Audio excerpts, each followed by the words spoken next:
of sci-fi radio. This station is now the ultimate power in the universe. We would be honored if you would join us.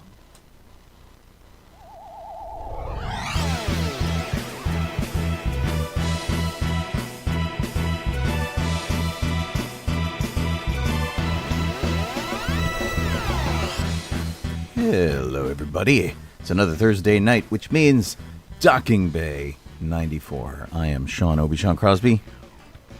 This is Jeff Donoho. I'm Colleen Kaylee Crosby. And welcome aboard, eh? Glad to have you guys here. First and foremost, happy birthday to Colleen. Yay! Woohoo! Woohoo! It's Colleen's birthday today. Celebrate. Yay! We have cupcakes. Is this so great? What's that noise? But, yeah, beyond that, it's been an interesting week. A bit. Weird news, like that thing about Dwayne "The Rock" Johnson. Oh yeah. And his robot child kidnappers. Oh, of course. It's like, yeah. Didn't we see that in Tomorrowland? Wasn't that part of the plot of Tomorrowland? Really bizarre. Yeah. What are you talking about? So there's a woman who's a former wrestler who goes by the name of Raka Khan. And she is apparently in some sort of custody battle. Oh, there's the cupcakes. Colleen's showing them off. There's some sort of custody battle that she's involved in. And so she submitted like a countersuit thing that is 23 handwritten pages on the back of her submission to the court. And she's basically accusing like everybody of everything. It's everything from like Dwayne Johnson, who she says is like completely evil and kidnaps children with his evil robot minions, to the entire United States. It's robots. It's just bizarre. Let me guess, she is representing herself. I think so, and I think her kids are representing themselves too, which just seems like a pretty terrible idea. Oh boy. When I was in court reporting school many years ago, there was a case that it was one of the practice cases that we used, and there was a woman who was really tragic. Her daughter had run out between two parked cars and got hit by a third car and died. And the mother kind of went crazy and spent like the rest of her days suing people over the unlawful, like anyone who was involved at all, like the ambulance driver, right?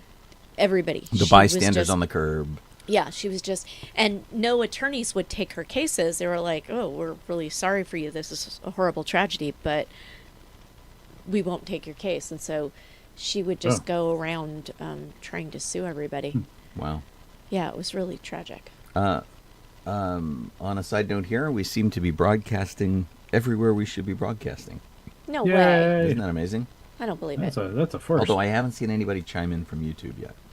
But we've got Twitch. Yeah, no one yet. We have Twitch. We have Facebook. Budala's here. Alan Kalachi's here. Boba-Kit has chimed in. She's got the night off. So yeah, cool. Good. Woohoo! Being Dawn is here from Twitch. Excellent. Oh, good. And Beth Allen. And Beth is here Allen. too. Hi, Beth. That's my sister-in-law. Yeah, I just found a friend request from her on my Facebook page. I'm like, cool. Exactly. Man, Awesome. We just seem to be beating ourselves up these days. Maybe so. We have Linda. She's on the YouTubes. Hey, there we go. All right. Hi, Linda. Somebody on YouTube. Right on. We never get to report on who's on sci-fi.radio because we don't know how to tell who's on sci-fi.radio. We don't know specifically. I can always go and I can look and see what countries are there. So we have the United States, Germany, Canada, Estonia, and Australia right now. And I can see cities like Cartersville, Georgia just popped in, and Abascon, New Jersey. and people like that, and then like Brisbane, Australia, and Sako, Estonia, things like that. But I don't get names. I can also tell how they're listening to us, which is funny. Some people are using Winamp, if you can believe it. Wow. Yeah, it's kind of impressive. I miss Winamp. Someone's on an iPhone. Do you remember who was it? It was Manny who called in from the middle of a lake. Yeah, was fishing. Yeah, and he's like, "I'm listening to you on a boat on my iPhone." I'm on a Awesome. boat. It was really cool. It's we don't get so many Lori. calls anymore. Lori's watching, and Laura is watching. Excellent. All right. Yeah. So, what'd you guys do with your week? Jeff's Army. once again got a big old list. Mm-hmm. I guess so. I don't know. Jeff had the event I slept through. Yeah. So One of the events he slept through. Yeah, I'm just starting them off. Yeah. We went to. I went to the Ronald McDonald House Walk that was over in the Great Park, Irvine area, and that was fun. You know, I was doing the Ghostbuster thing, so I was dressed as Vince Clortho and hanging out with the Orange County Ghostbusters. You used So, your monthly can of hairspray.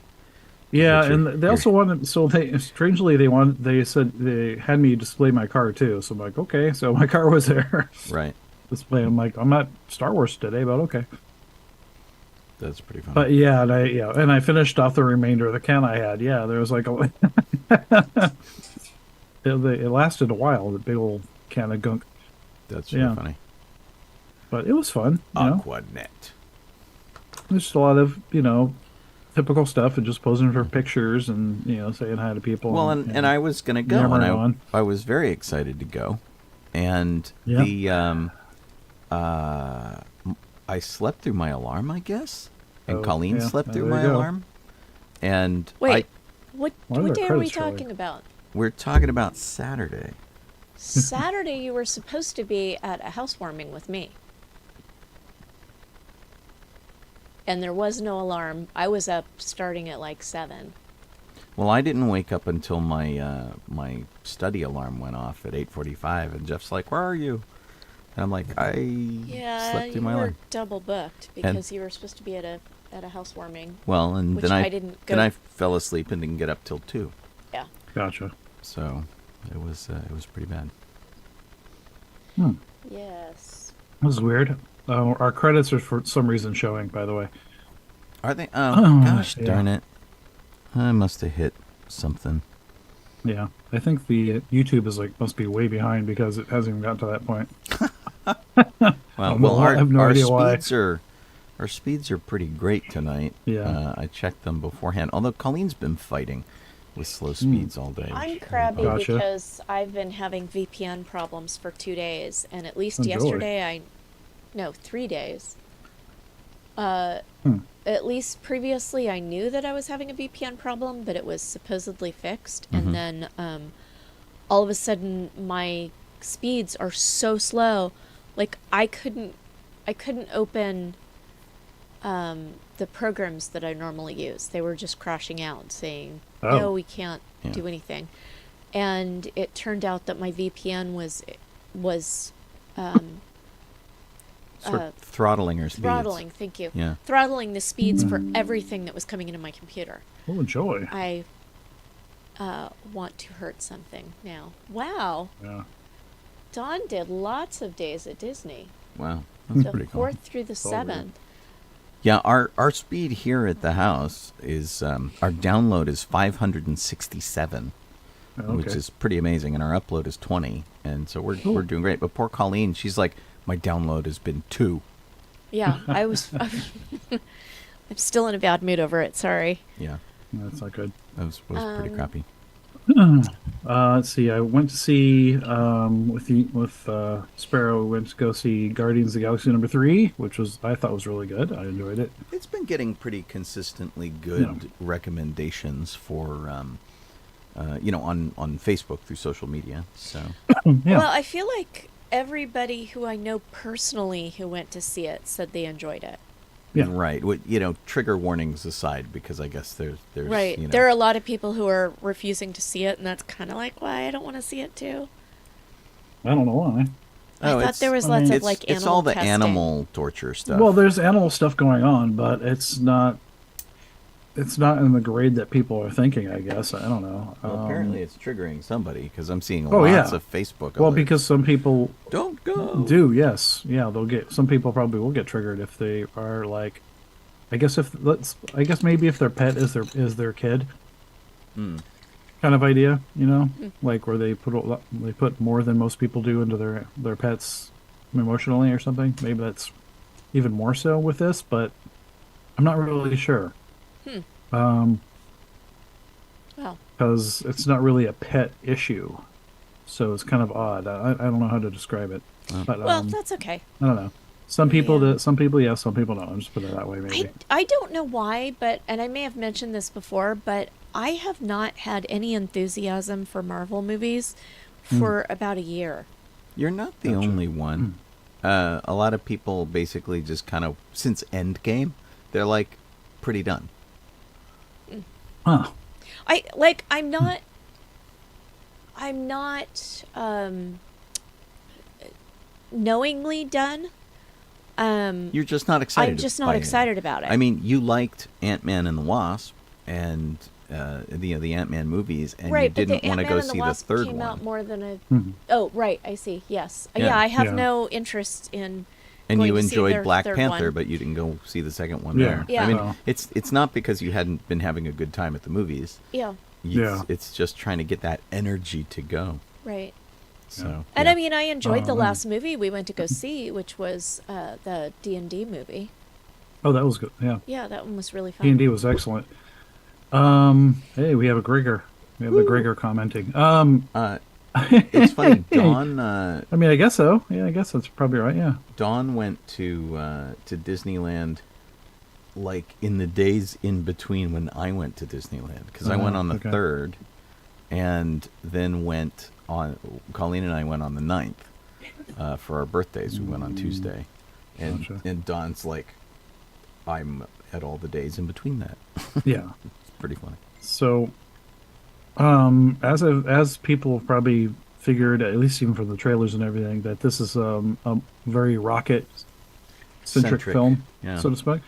And to me, actually, all three of them have been, very much about Rocket, and because everyone else that's in the films, it's like they're not really, you're not getting more, so to speak, about them. You're just getting what you got in the first movie, and their introduction. That was pretty much it. There's not a whole lot of change to them. Right.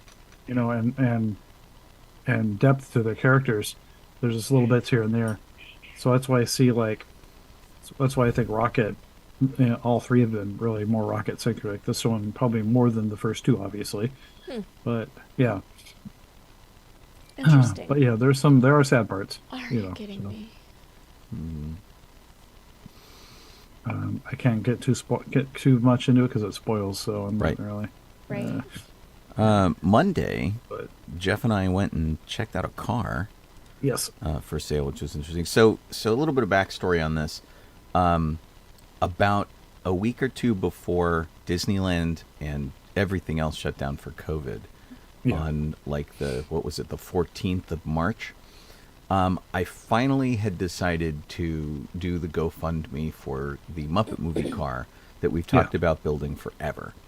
And so I set it up, and then COVID happened, and then I just let it go to sleep because people had other things to worry about, like COVID and, paying for food, Yeah, as totally. opposed to sort of helping out with our charity project. But as of like today, I think the state of California has rolled back a lot of their COVID guidelines and stuff. Things are like sort of really relaxed, and so we thought this would be a good time to resurrect it. Yeah. And so if you have donated to it, thank you. You guys are like super awesome. I think we're at like $3,400. Yep. Which is great. Yeah. Jeff and I went and Amazing. checked out a car that was It was 10,000. They lowered it to Yeah. 9,000. It seems to be in pretty good shape. It needs Yeah. either the brakes redone or replaced. We're not sure what the deal is. It was like one of the brakes needs to be done. It's like one set was good, but the other set was needed to be fixed. Right, and I So don't know all if that's, brakes won't work. if that was like fixed or if that was like entirely replacing the brake system. Yeah. But anyway, the car's in really good shape. And I was heartbroken this morning to discover that it's the little coupe version, which my idea for this has always been that we get people in the front seat and the back seat, and they work Yep. the Muppets out the windows. Yeah. And the way we do our Star Wars charity, we were going to do Muppet charity the same way. And so we Yeah. go to an event and hang out in the cool Muppet car and play with Kermit and Fozzie and Piggy and Gonzo and whoever we've got Yes. out the windows. And the windows in the back seat, I don't think roll down on this version of the car. I don't think so. I looked at the Because the way pictures it and was there set are up. no handles to roll them down. Yeah. And they have these armrests that open up for storage, which Yeah. the cars that the windows roll down in don't do that. So, Yeah. and I looked at the pictures of the original car that's in the Studebaker Museum, and I'm like, the whole window profile of the back of the car is wrong. Exactly. And so I'm really bummed out. So now we're still going with the project. We're still collecting money. We're not going to stop doing that. But now we're looking for a new car. Yeah. Which is fine. I mean, there's possibilities still. We have so, no time, big deal. and we want to do it right because this is a thing we're going to live with for 10 years. Yeah. But I had to have Jack double check me this morning. I'm like, okay, is this a legitimate gripe or is it my OCD getting the better of me? I mean, we could have, but it just wouldn't be it wouldn't be the right car. You know, people would notice some difference between the two. Right. You know. Well, and the other group, I don't think we need to weld.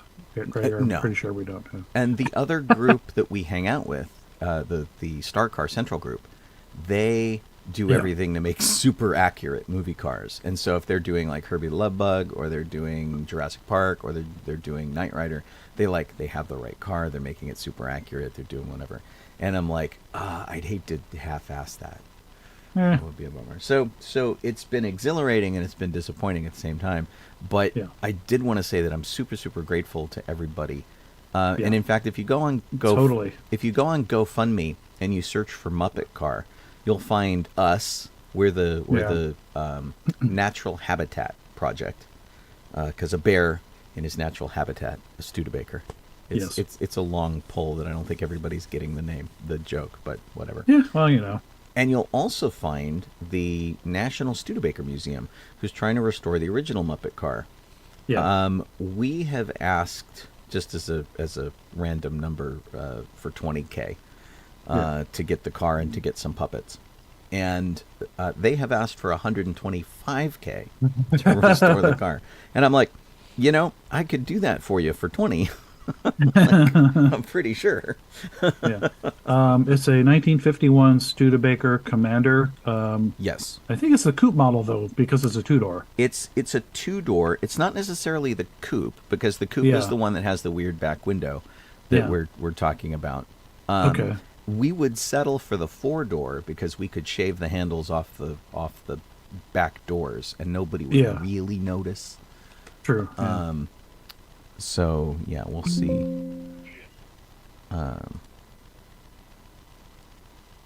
Weird. Sorry, my that what the heck? That bong was my my computer trying to install something in the background. Oh, that's pretty. Which was just rude. Yeah. When we have Jeff on Zoom, he's patched through my computer, so any little dings or sounds that my computer makes go through the soundboard because Jeff is plugged in directly to the speakers, and it's pretty amusingly weird. So, wow. What the heck is this? I'm sorry, Gregor sent me an ad. yeah, Jeff. There's a car that I keep coming across. One of the problems with this 1951. This is in Indiana, a little far. Right. There's the problem that I've been having with these Studebakers is that most people have turned them into some kind of hot rod, including the one that we looked at was like on track to become a hot rod. Oh, I see. That's. Oh, I thought this was sitting on a trailer. Oh, No. no, yeah. Ah, This- why did they do that? Gregor sent one that I keep coming across, which they have basically taken pretty much the body we need, and they have Yeah. made a 4-wheel drive like monster truck out of it. It's on a These super people. lift kit. Good gravy. In fact, here I'll show you guys That's just plain evil. who are doing who are looking at video. I saw it. And I'm like, this is it. Yeah. oh, is that like on a trailer? Oh, that's Yeah. interesting. Oh no. Now, I have come across so many hot rods.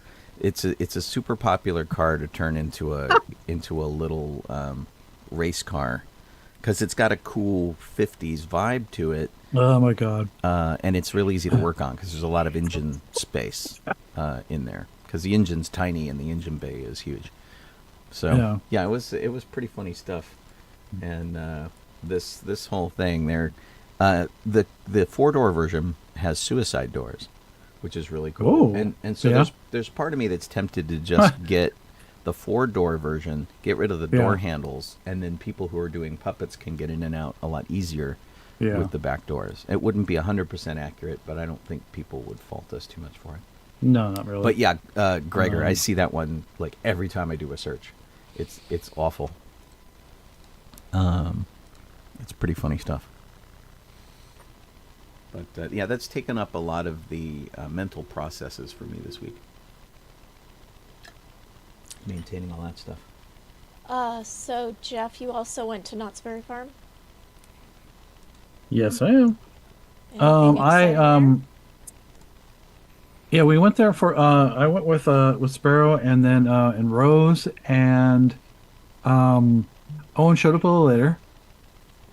And Casey too, or just no, just Owen.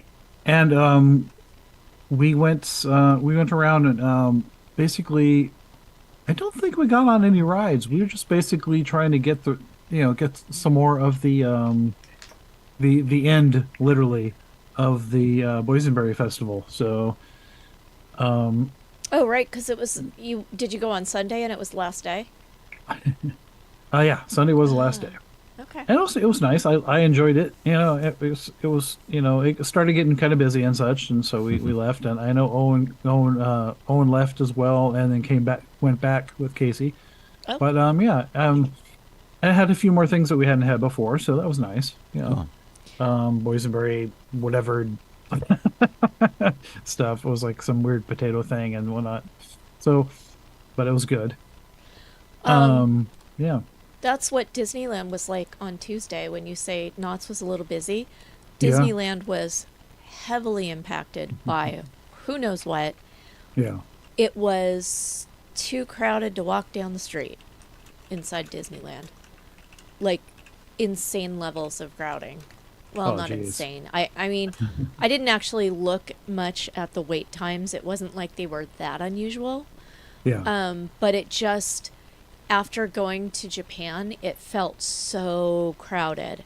Yeah. And I know that the last time I went to Disneyland, which was a Tuesday just before we left for Japan, like maybe 2 Yeah. weeks before we left for Japan, it was not nearly this crowded. I'm trying to remember the wait for Rise of the Resistance didn't get under an hour when we were there. Okay. So we decided not to go on that. And even Smuggler's Run was Yeah. an hour. It was. Wait. It seemed to be a longer wait than Rise of the Resistance was. I think it was really it was weird. weird.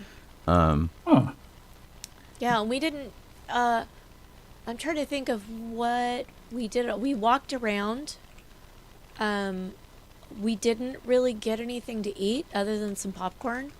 Yeah. We didn't go on any rides other than the monorail to get out to the outpost.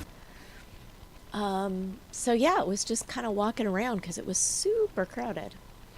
But we saw people that we knew, which was nice, and we mostly just I kind think of we saw people that Sean knew. hung out. Well, John.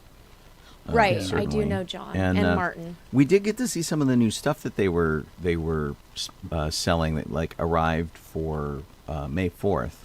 So they Okay. have some like Sith Wayfinder gadgets that if you take a crystal from the lightsaber and you put it up next to it, it will give you a rundown of a planet connected to that crystal, which is kind of fun. Yeah. And although, Disney in their infinite wisdom did the thing I hated where they've got two models of this. There's a white plastic one and a black plastic one. And it comes in a nice little, collector box crate thing. It's like very cool. And you don't know which one you're getting. You buy it and you open it and you're like, oh, I got the white one and I wanted the black one. Or, I think that's totally rude. Stop it. It was a thing that Disney in Tokyo subverted because they had these little blind box collections, or you could buy the entire blind box set and get one of each. Yeah. That was super clever, and I love them for that. And in fact, we bought some little Haunted Mansion trinkets because we could get the entire set without having to buy like a case of them and sort them out. Right. And then on Saturday I should have gone ahead and gone to my thing by myself. But Sunday I went to a weaving festival. I guess it was a weaving club's annual convention. Did you see Hugo? There was no Hugo. Hugo Weaving wasn't there. No, but maybe he was dodging between the Mr. Anderson Matrix. No one was underwater. No. No, it was kind of neat. I bought a little bit of yarn that I want to use for an upcoming knitting project I have in mind. And got to sample how to weave, and completely did not buy any of the weaving things because regardless of what format it is, I don't have any room for weaving things in my house. Right. So. You'd have to build the she shed for weaving. Oh boy. Right. So none of that. Are you guys ready to move on to Star Wars? Surely. Okay, Dickie. Go for it, Jeff. Let's go to Star Wars. Okay. Okay, we have May 5th, 1921 is when Sydney Walker, the voice of Deej Warwick in Caravan of Courage and Battlefront Endor, was born. Deej was like the weird little furry thing? Yeah. What was Deej? Deej Warwick. So he was in both of them. So he wasn't the little speedy guy in the second movie. He was one of the another Ewok. Oh, okay. Yeah. Cool. I mean, I'll have to throw him back in, go back to Disney Plus and go through them again and see if I can figure which one Deej was. But yeah. Right. It's like, no offense to the Ewoks, they all sort of look the same.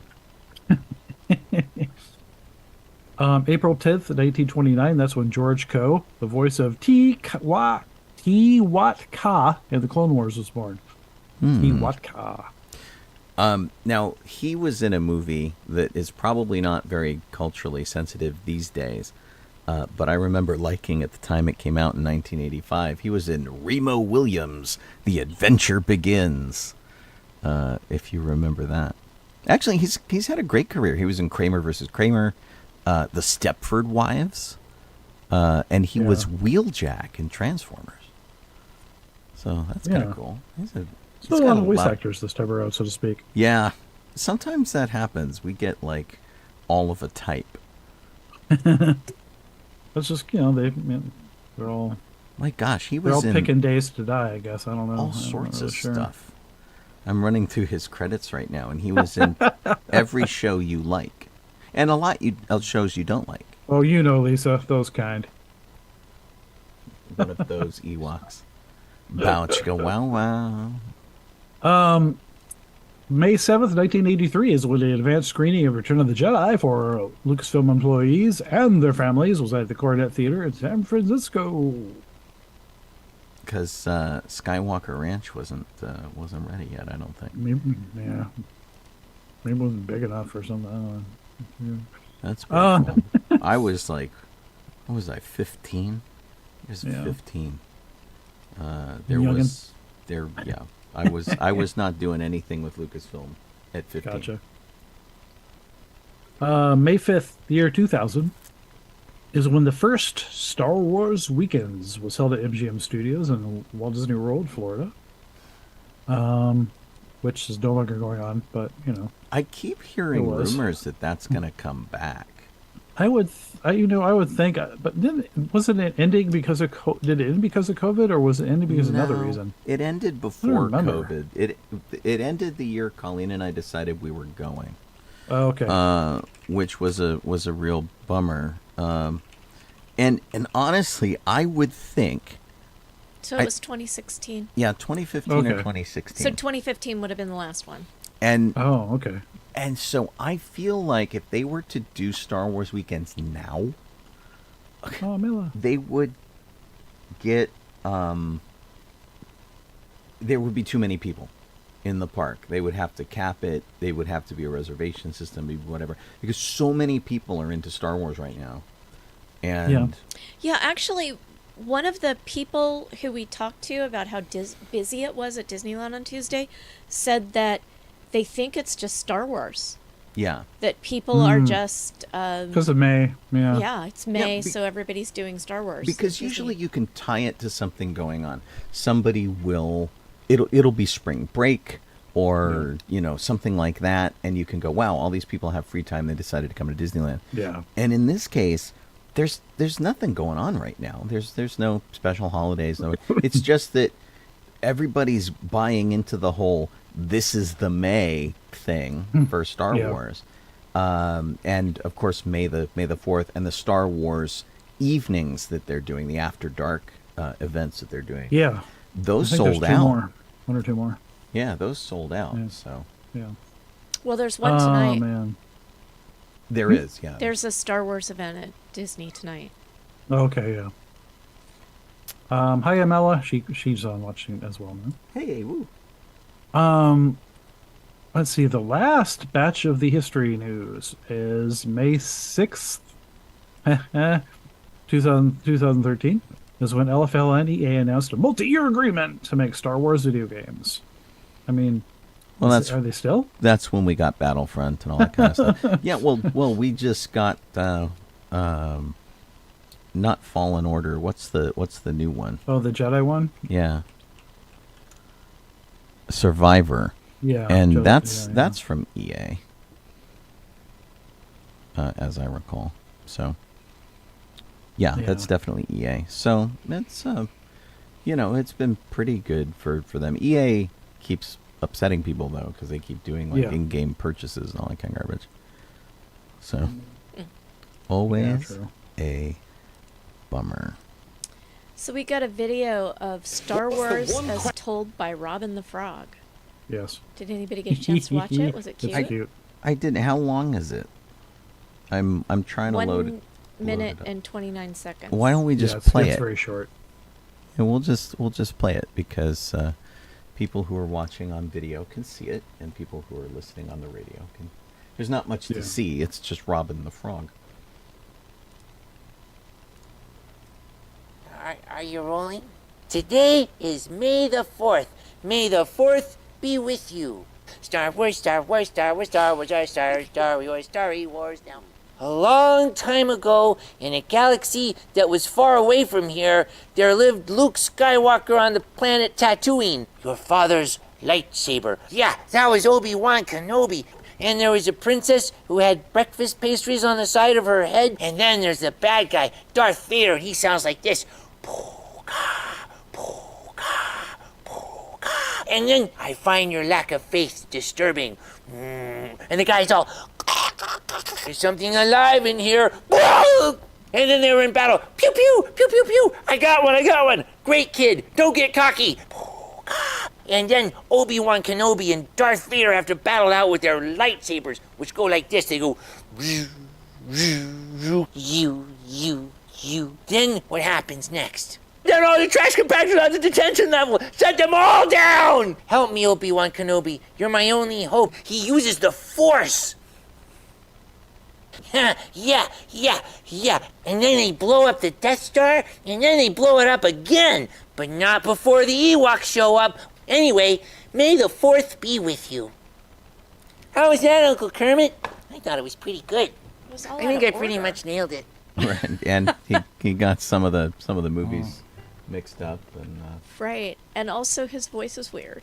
Well, kind of every Muppet's voice is weird these Yeah. days. I think it's so. One of the things that we discovered this week is that my birthday is the same as Kermit the Frog's, which is kind of a surprise. And because I've heard lots of different birthdays for Kermit, and it was he's Oops, there it goes. there you go. He's like 68. Kermit's 68 years old. Man, So that's kind of nuts. I don't think we're That's supposed to old. talk about Kermit's age. Too late. I am not 68 years old. I just look like I'm 68 years old. And we got an article stating the new Star Wars films will not release yearly. That from comingsoon.net. Well, thank goodness. Although we've heard that before. We I didn't think need. the Star Wars films are going to come out as they come out, Yeah. and they will make changes every time they want to. So a prediction Yeah. like that or reporting news like that is actually kind of silly. Well, that's what I was going to say. We didn't need coming soon to tell us that because well, it's Kathleen Kennedy. Yeah, it's very. It's they talked about it at Celebration. They talked about it at D23 before Celebration. It's Yeah. because they feel that there's too much stress to try to just crank all these things out, and they've been giving you so much TV and stuff that I think they feel like they need to take a step back, think things through a little bit more, which I am all for, especially totally. with the movies. I'm sure they're Yeah. just trying to avoid people having huge outcry because they, when there isn't one every year. Right. Yeah, But I don't just need- feel like that they're at any point in time they could change their mind, and it's a silly thing to report on whether Kathleen Kennedy's the one who said it or Right. whoever, because if things change and suddenly they feel the need to release Star Wars movies every year, then they will change Right. it again. That's right. yeah. You know what we could use? An influx of cash. How about releasing that movie Yeah. a little early? Right. Yeah. We More- have more an time to Ultimate put it out. Star Wars A New Hope recap cartoon, which is 2 years old on our list. Oh yeah, yeah.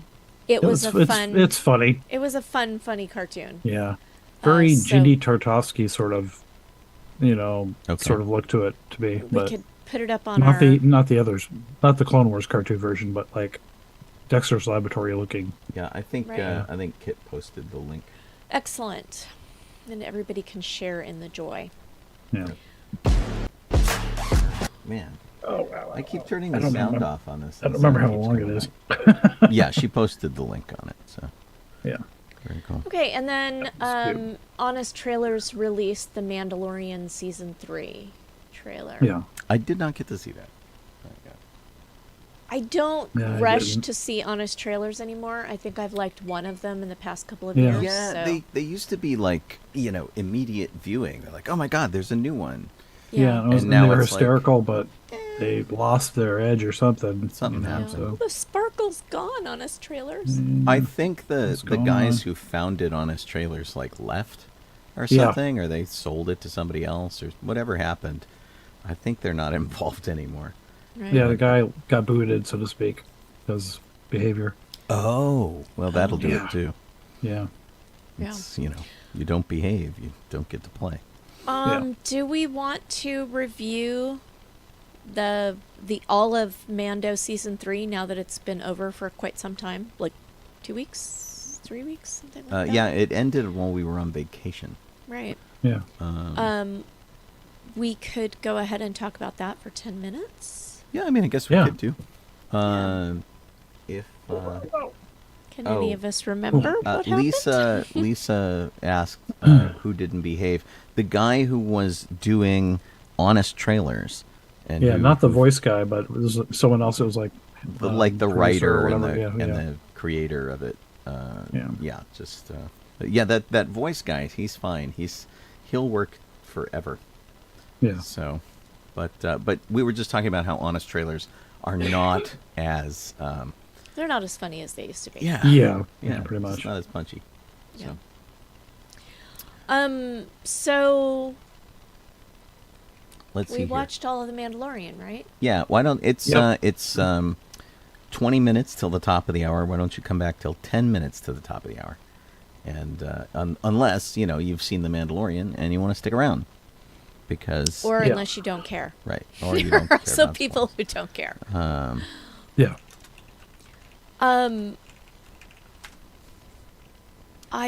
I can't remember the last episode. So chapter 23 was The Spies. Yeah. And this was where, like, sort of everything kind of came to a head. We've been watching Bo-Katan get, like, more and more in command. Yeah. And to the point where we were wondering, is the Mandalorian really Bo-Katan and not Din Djarin? But Nah. Moff Gideon showed back up, Yeah. and that was kind of a big deal, and did it in like a pretty stunning way. Excuse me. Yeah. I'm having an asthma attack, by the way. But so he showed up, like, having taken over the mines in on Mandalore and making Beskar Dark Trooper armor, which was really interesting. Which was funny because it really set off people in terms of, like, the conspiracy mill, where they're like, "Oh my God, he's got horns on his head. He must be related to the armorer," and Yeah, and everybody yeah. was like doing these conspiracy things, which were really very, very funny. Nope. But it was really weird to sort of see Gideon show up with his whole army of guys, and Exactly. chaos ensued. Yeah. All I remember is IG-11 tank. Right. Oh yeah, that was awesome. Yeah. Excuse me. Baby Yoda at the helm. Yeah, Baby Yoda. I think it's Yes, IG. yes, no, I think no, it's no, no. IG-12. They were calling Yeah. him, and he's basically a mech suit for Baby Yoda. Exactly. Now, somebody had a really interesting. This was one of the cast members we were talking to on Tuesday. Had a really interesting take on it, which was that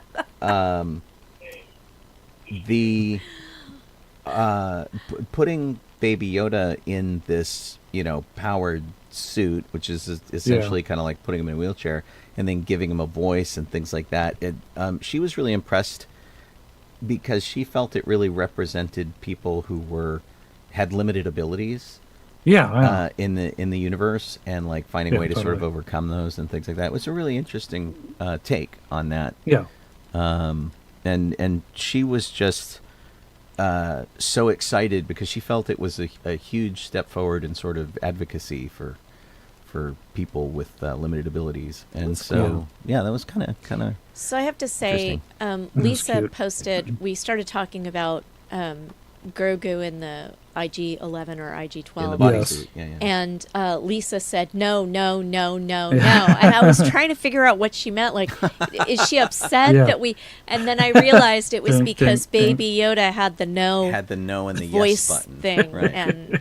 and did the toddler Right. thing. I would like to say that my favorite Star Wars quote is "Bad baby, no squeezy." Oh. Yeah. That's become. The best Yeah. Star Wars quote. We're gonna need to make you a T-shirt Yeah. or something. Yes. Yeah. And it was aside from that, like, I felt like the one character that I started liking a lot more because they gave him more growth to his character and everything, and then they go and knock him off. You know? Paz Vizsla. Yes. Yeah, I was yeah. like, We ah. we watched him going from being a total jackass Yeah. to being on the side of Din Djarin and Yeah. Bo-Katan, and then he dies in a blaze of glory, Yeah. saving was everybody's good. bacon. Yeah, it was pretty brutal. It was pretty brutal. But There was no showing his kid after that, though.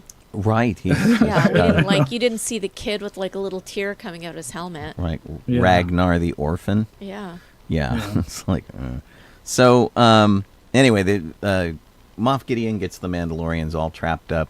He monologues to them and basically says that he's using cloning technology to create a super army with all the best bits of everything, including him. And apparently the whole reason that he wanted Grogu was to try to incorporate the Force into his clones. Yes. So that his clones were not only like super soldiers, they were super Force users. How did I miss Yeah. that? That was because he explained it at the end. Yeah, it was his whole big monologue. Feel in- like I may have slept through part of the last episode. Oh, That's no. possible, I guess. We were jet lagged and And then, what was the name of the final episode? the return. Yeah, I don't remember. Was that what it was called? The Return? Yeah. I thought that was a Walton's episode. Yes. That was a Walton's. Well, I mean, and there's a then they lot finally of got some help. crossover. A lot of story elements that cross over between the Waltons and the That's Mandalorian. right. Good Yeah. night, Grogu. No, Yeah. no. And, you know, the rebel, what was it? The New Republic finally shows up. Yeah, and one of the things that was really interesting in this other episode is, of course, they go after Moff Gideon to take him out entirely. Yeah. And you know, they know his entire plan now after the monologuing, so they're going to go after his clones and stuff. Yeah. And one of the things that's been a point of contention the entire season, if not longer than that, certainly through the Clone Wars and other things, has been the Darksaber, Yeah. which they destroy in the Yes, episode. I So know, now man. there is Little no crunch. Darksaber. No. He basically just goes, "Oh, well, that's lame." Crunch. Yeah. And thus it's done. We see the whole cloning chamber for Moff Gideon and all of his clones. They all get taken out, which sort of pisses him off, Yeah, you think a little Odd bit. Yeah. that. right? That's really weird. And then the Praetorian guards show up, which Yeah. were, if you remember Star Wars Episode 8, they were sort of the guards that Kylo and Rey were fighting, the lobster guards. Yeah. They show up with their saber-proof weapons, which are like really kind of crazy. Yeah. So it was interesting to see them come back, but they seem kind of out of place to me. I Yeah. thought, but whatever. So anyway, without the Darksaber, I assume Bo-Katan will still continue to be the leader. But if they try to Yeah. take that position away from her, they can't do it just by taking the sword. Yeah, I mean, I can see that the sword was more symbolic than anything else. So Yeah. yeah, Yeah, and you know, they don't really need it, but Yeah. the Mandalorians are so into superstition and tradition well, that one group is. you know, they kind of like need that kind of thing. The Mandalorian, Din Djarin, officially adopted Grogu as his son. That was kind of a big deal. Yeah, And we got to see the Mythosaur again, yeah. as if, you know, it was I there. totally fell asleep. I don't remember any of Colleen's this. like, I don't remember these Oh, episodes man. at all. And You have to so go back and watch that part. that was sort of like a weird kind of approval in a very Lovecraftian kind of way. It's like the deep dark one approves, you know. It was really kind of weird. But they relit the Great Forge, and the Mandalorians have kind of come together, and we even get IG-11 back, even though Yeah. Grogu's in the you know, robo suit that's IG-12. IG-11 comes back to be the Marshal of Navarro, which is cool. I mean, it you know, it wrapped up pretty happily. There is a fourth season. Jon Favreau's already written it. And we'll have to see how this all shakes out, because it wrapped up pretty tidily and strongly. I mean, it was big action at the end, which I think was good, because people were whining about, you know, side trips to Lizzo Land and stuff like that, which I liked, by the way. Yeah. I thought they were just fun. Yeah. But But there's a lot of Ended stuff with, that we don't even know. We don't know how they're going to connect into Ahsoka. Yeah. Little Den on the Prairie. Yeah. Right. Well, I mean, the Mandalorians do have that whole plot of land now that they can live on the surface instead of in the caves, which is great. I'm hoping that Moff Gideon's really, really dead now. I know, geez. I mean, nobody really seems to die. This is just one of my clothes. After what's his name, Snoke, and right. Actually, honestly, after Red Face with the horns all over guy Darth in Maul. Episode 1, Darth Oh, Maul. Darth Maul. Red face with the horns all over it. Yeah. After Darth Maul came back, no one bad ever dies in Star I Wars. hope The it's good not, guys die. Yeah. I'm really hoping we don't get season 4. Somehow Gideon survived. You know. Lame. Hey, I saw that Sam Neville cropped up over on Facebook. I just wanted to say hey and say happy birthday to John for us. Happy birthday, John. So Woo. cool stuff. Shares a birthday with Colleen. That's not bad. Yeah. Wow. Cool. Theme parks. Let's talk about them.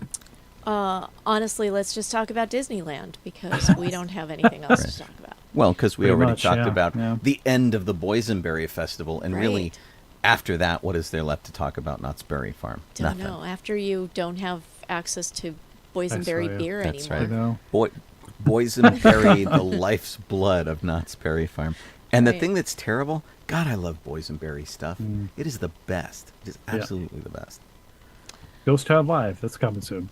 And yet you didn't go to the Boysenberry Festival, I Sean. didn't, Unless you right? snuck I out. know. and What the heck, man? Went to the Boysenberry Festival and didn't tell anyone. He's some sort of boysenberry poser. That's what it is. Yeah. No, it's the problem with boysenberry is it's like Dune. It stains your lips purple, and there's no way to hide Right. that you've been to the Boysenberry Festival. Oh, So boy. Disneyland is once again trying to expand, and it has public, like open meetings with the public that Yeah. they mostly want their Anaheim neighbors to come in, but I want to You go are- to one of these. you are allowed to go to any of these. Yeah, They're called I'm- Disneyland Forward Community Coffee Schedule. Starting on May 20th and going through October 14th. They have them roughly once or twice a month in various places right around Disney. Right. At various parks. I am going to go. The problem with going to one of these is it is smack when my show airs from 9 to 11. But I do want to go to one of these and see what it is. Because the thing that intrigues me about this whole thing, they want to expand the park, but not beyond the boundaries of the park. They basically want to take up space that they've already got. Well, and they want people to vote so that they can rezone their areas. Right. Because certain portions of their land is set aside for various things. And they already did some of this when they did Galaxy's Edge, because they had to take a lot of their backstage area that was meant for park operations and make it for park entertainment. And in fact, they got rid of a lot of places that we've seen, depending on your experience with Disney. Like I used to go to auditions there, and we collected in a big sort of hangar thing when we did Star Wars After Dark. And we had like 150 Rebel Legion and 501st people there, and we did the parade there for Star Wars After Dark a few years ago. That building's gone because they basically knocked it over to put Galaxy's Edge in. Oh, yeah. Well, this would be a lot of this expansion is into areas where they have parking lots now. Right. And they have images. And apparently they've been holding these events since 2022. Since they announced the expansion intentions in March of 2021, and they've been holding these events since 2022. But this is the first time that we here on Docking Bay 94 have found out what the schedule is. Yeah. Thanks, KTLA Channel 5. So it would in fact be interesting to see these. Well, and to find out what their plan is. Like, is it just entertainment areas connected to their hotels? Because they have long wanted to boost their hotel footprint, and they keep getting denied by the city, which is why we're getting the downtown Disney renovation right now, where they knocked a bunch of stuff down. They really wanted to put a hotel there, and now instead they're putting other sort of shopping and a grass lawn and a bunch of things like that. Well, they said that in the article it says that officials want to add new theme park additions around 2 of the hotels west of the theme parks. Yeah. So it sounds like they would, they want to add additional theme parks. So there would be 4 parks instead of 2. If you can look at, or be connected to the parks directly. So like if you look at the picture that I've thrown up there, which is their artist's rendering, you can see where Disneyland and DCA are, and then what would be what's at the top of the picture, which would be to the west of the parks. You can see like a bridge that crosses over the road there into more theme parky area. It looks like there's like a volcano there or something. Yeah, that's There's a bunch of interesting stuff going behind and to the left of the Pacific Pier or whatever. Yeah, and then to the north of all of that too, you can see all of the stuff that they've kind of added. And if you're crafty, you can look and spot the Disneyland Hotel, the Mickey and Friends parking structure and stuff. And so it looks like they want to just sort of use up the parking lot they have over there for downtown Disney and make it like resort for the hotel, maybe? I don't know. Can't tell. Yeah, it'll be interesting. But I want to go to one of these meetings. Maybe we can eke out a day to go and see. I'll have to see when they all fall. Yeah, May 20th, huh? Anyway, it's an interesting thing, and we'll have to check those out.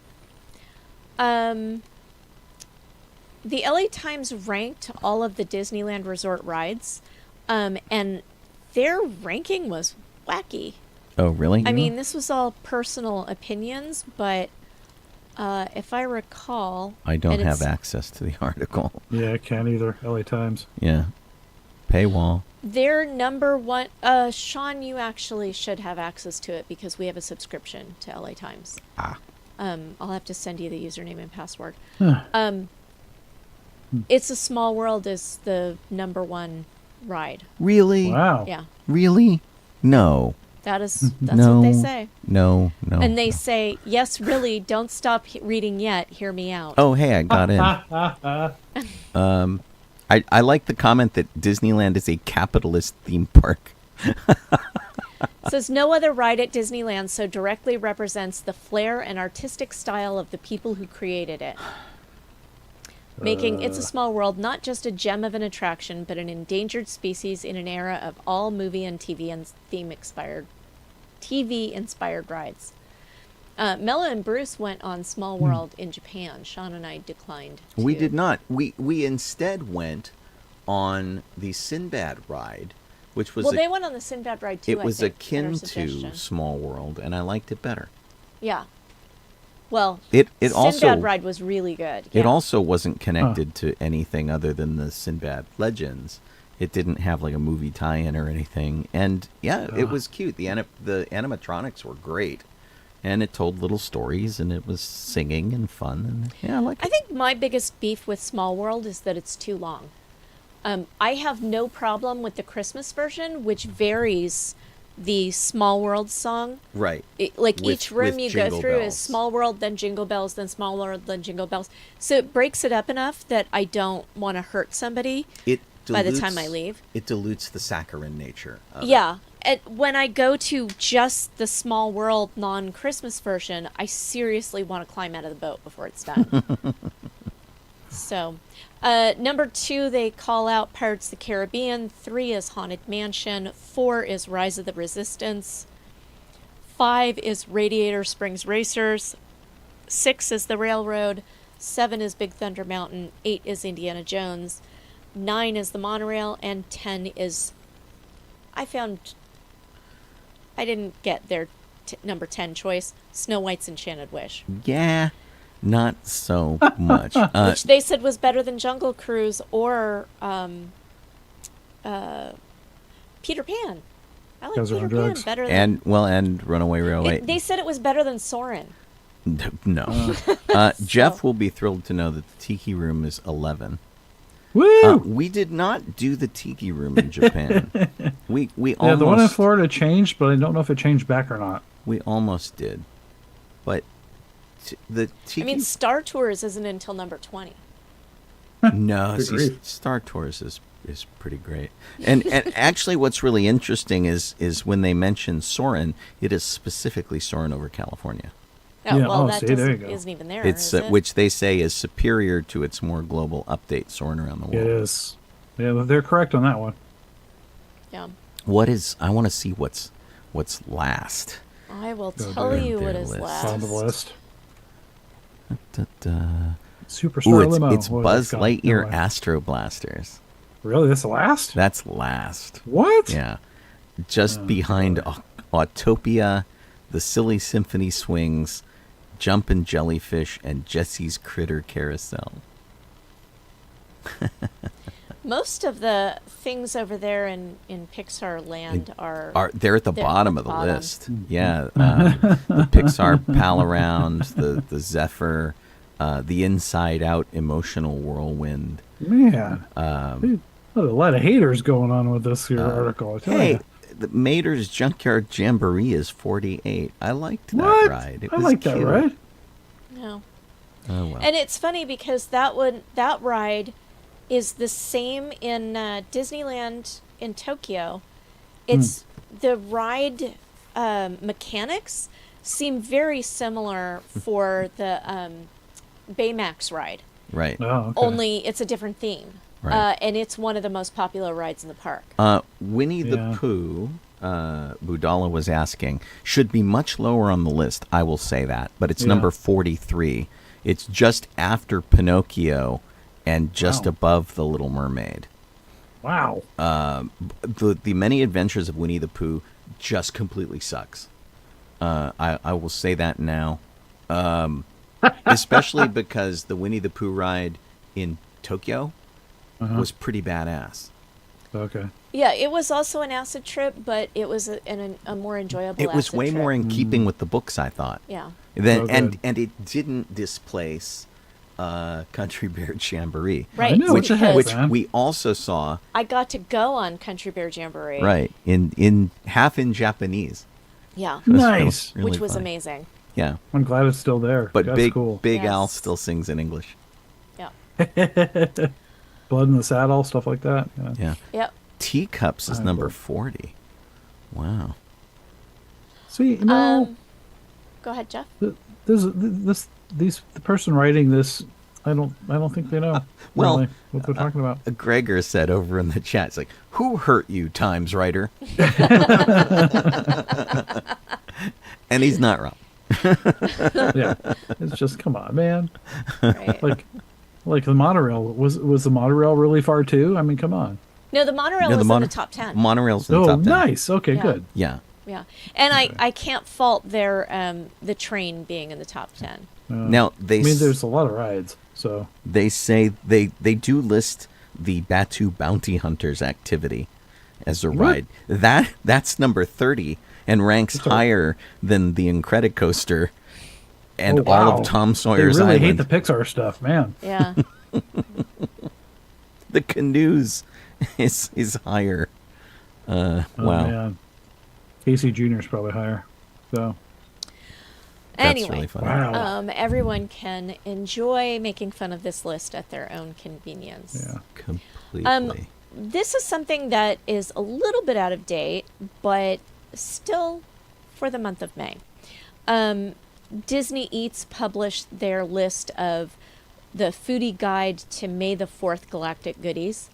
But a lot of those galactic goodies are available for the whole month. Right. And Not all of them. some of them have expired. Yeah. Some of them aren't Oops. available in your location, and some of them are only available during the Disney After Dark events. Yeah. So like the first two items that they show me. you That's here right. are the new item at Docking Bay 7, which is a salad that I feel like this salad's going to be around for a long time Right. because they tend to bring whatever the new food nice. is Okay. and keep it for like 6 months. So Yeah. And there is cool. a plant-based version of this salad, which I found. Basically, it Woohoo! deletes an egg yeah. that's available in it. And if you're like a mushroom fan, it looks pretty good. Okay. And then the other item that they're showing is Darth by Chocolate Parfait, which was only available at the Galactic Grill For 4 days. for 4 days. Right. Man. The Grogu sipper was a pretty big deal. I know people making special trips to Disneyland just to pick that up. Oh, jeez. It's really cute. Yeah, it's pretty cute. Yeah. And then our intention when we went on Tuesday was to get all of the treats that are offered for Star Wars Day, because we figured, when are we going to get them again? But they keep aiming for snacks in Galaxy's Edge and kind of just missing. Bummer. And part of this is I'm sure just me looking at it and being jaded or something like that. But at Katsaka's Kettle, they had sweet kettle corn and they had Niamos mix, which was sour cream and chive popcorn, which you could also get with furikake, but Sean wouldn't like that because he's not a fan of seaweed. No. But they're also offering a jelly fruit muffin, which is passion fruit buttermilk muffin with pineapple and blackberry jam. And the problem is that it looked like a muffin you could get at Costco. Yeah, I put a picture up here. It's the blue and green. It looks like it's gone. It looks like it's gone bad. Really. Can't tell if it's fresh or not. Yeah. Reading the description, I'm like, Hard to tell. man, I could have eaten that for breakfast this morning. Right. Yeah. And it does look like a breakfast thing, which is pretty good. There's okay. very limited breakfast things in Galaxy's Edge. Okay. There's some pretzel bread that they've got at Oga's Cantina. And they've got Tenu Swirl Crunchy cereal at the blue milk stand. But what That's they the did drink. Bizarre. is they throw for like $7, they throw a handful of Fruity Pebbles on top of your blue Right. milk. Oh, yeah, that's special. Yeah, and I'm assuming that's $7 for the milk and the cereal. Hiya, Eric. Yeah, Eric's listening strawberry and grape candy pebbles, which I find to be interesting because I was just discussing 2 cereals from my childhood that were these flavors. There was a strawberry flavored one that was like the Red Baron cereal, and then there was the corresponding hero plane pilot from World War I who was the grape cereal. It's really, and it's like they took those cereals and threw them into this drink. It's Cool. pretty funny. And then they've got Grogu caramel apples Which is cute. I'm showing and that right some now. cookies over at the Grand Californian. Lots of cookies. Yeah, at the and Grand then California. the thing that I did not see, although I think I saw people eating them. No, these can't be. Oh, I'm sorry. Those are for Disneyland After Dark, so I didn't see people eating them. Right. The Grand Californian has a tropical whoopie pie, pretzel lightsabers, Falcon lollipop, Stormtrooper crisp rice treat, Wookiee cookies, Excuse me. and the Galaxy macaron box. Dawn says that they're making black calf with Oreos instead of Cocoa Puffs. And Oh, that sounds it's not better. listed on here, so I wonder if that was like we're out of what we're supposed to have on this substitution, or yeah. whether it's Oh, a new Stupid thing that they just didn't list. Yeah. So That's anyway, good. Oh my god. yeah, we didn't really try any of the new things other than the thing we tried before we left, which was the raised bread, Oh, okay. which was okay. It was we weren't like super There you go. thrilled There's with your it, answer. but They it are was out of good. them. Yeah. Okay. So in Florida, come January Florida. 9th, you will no longer need to make a reservation if you're buying a one-day ticket. Oh, good. Before we move on, really quick, we have completely blasted through the top of the hour. Let me just remind you that you're listening to sci-fi.radio. If you're listening on the radio side of things, that's the URL, sci-fi.radio. You can listen to the station there 24/7, but we're here on the air from 7 p.m. to 9 p.m. on Thursdays. And you could be watching us too, either on my Facebook page, the sci-fi.radio Facebook page, or on Twitch, or on YouTube. And if you're doing any of those things, we're grateful for you guys chiming in. Yeah. And Lori Procopio said it said Candy Pebbles, and it doesn't sound like cereal. We read something somewhere else that actually did describe it as cereal, like almost like Trix or something like that. It's a thing that Disney's been doing in their drinks lately. There's a coffee that does that too, where they put like Cocoa Puffs on top of it, which was really kind of weird. And Dawn said that they did, in fact, mention that they were out of Cocoa Puffs, so they threw Oreos on it. See, I would have much rather had that. Yeah. That would have been great. Oh my gosh, I'm sorry I missed that. Yeah. Mm. Okay. So anyway, there are 5 new updates in Florida, and one of them is that on January 9th, you will no longer need to make a reservation if you're buying a one-day ticket. Yeah. You still need them for pretty much passes. anything else. Yeah. Right. Yeah. Florida, they're really kind of making things a lot easier to get into Florida for locals. And I hope that some of that extends to us. The rumor going around is that they're going to get rid of all reservation systems. Well, there is actually a paragraph in here stating that in 2024, we plan to offer select days on which our annual pass holders and Disney cast members may visit Walt Disney World theme parks without needing a reservation. Yeah. They're calling them good to go days. And right, but that's Disney World. oh, that's Disney World. That's And not us. I'm hoping they extend that to Disneyland. I don't know. If they keep having the kind of crowds we've been having, I can't see how they possibly can. Yeah, well, and part of it, too, is that Disney loves the data they're collecting off of all the reservations and stuff like that. So I don't see them getting rid of that, willfully and easily. Yeah. Florida's also bringing back the dining plans and continuing to extend park hours for hotel guests. And they said that they are working on simplifying Genie Plus because people think it's too complicated. Yeah, no one's really using it. Yeah. In Tokyo, when we used their app, it wasn't too bad. But the biggest confusion was, how do we get our tickets into the app? That was the biggest problem. And then it turned out that you had to apply for something you wanted to do, like a show reservation or lightning lane kind of thing. And then they asked for your tickets. And that was not intuitive. What's interesting is that in one of the groups that I'm in on Facebook, which is like Tokyo Disneyland, people visiting Tokyo Disneyland. And it's basically for people from English-speaking countries to ask all of their questions. And the most frequently asked questions are, what hotel should I stay at and what can my kids do or not do? Right. And how do I buy tickets? Well, yeah, and how do I buy tickets because I can't buy it online? Yeah. Which it's very difficult to buy them online. You need to go through a third party. We went through Klook.